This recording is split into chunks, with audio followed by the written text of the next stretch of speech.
साताऱ्यातील विविध पक्षांनी एकत्र येऊन सरपंच संतोष देशमुख यांच्या हत्या प्रकरणातील सर्व आरोपींना शिक्षा द्यावी या मागणीसाठी साताऱ्यातील पवई नाका येथील शिवतीर्थावर मोर्चा काढत निदर्शने करण्यात आली। यामध्ये मोठ्या प्रमाणात महिलांचा सहभाग होता। संतोष देशमुख यांच्या हत्येत जे सामील आहेत त्यांचा तपास करून सर्वांना शिक्षा व्हावी अशी मागणी यावेळी करण्यात आली। या आंदोलनामध्ये सकल मराठा समाज, राष्ट्रवादी काँग्रेस पार्टी, राष्ट्रीय काँग्रेस व भाजप, रिपब्लिकन पार्टी ऑफ इंडियाचे कार्यकर्ते सामील झाले होते।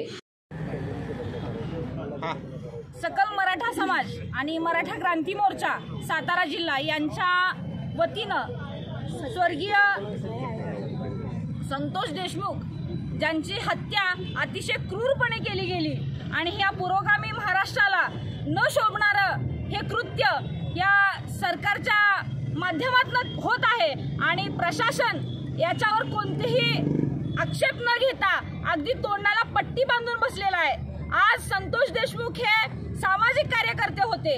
एखाद्या गावाचा सरपंच म्हणजे तो प्रथम नागरिक असतो आणि प्रथम नागरिक ज्यावेळी तो निवडून दिलेला असती व्यक्ती त्यावेळी तो त्या गावाचं नेतृत्व किंवा त्या गावाचं प्रतिनिधित्व संपूर्ण महाराष्ट्रामध्ये करत असतो आणि या संतोष देशमुखांची अतिशय निर्दयीपणे हत्या करण्यात आली आणि त्यांना अद्याप तो वाल्मिक कराड आणि सन्माननीय धनंजय मुंडे यांच्या साथीनं जो त्यांच्यावर अत्याचार झाला, अतिशय निर्घृणपणे त्यांची हत्या करण्यात आली, त्याचा या ठिकाणी आम्ही शिवतीर्थावर आणि शिवाजी महाराजांनी ज्यांनी जनतेचं राज्य केलं यांना स्मरण करून या ठिकाणी जाहीर असा निषेध व्यक्त करतो।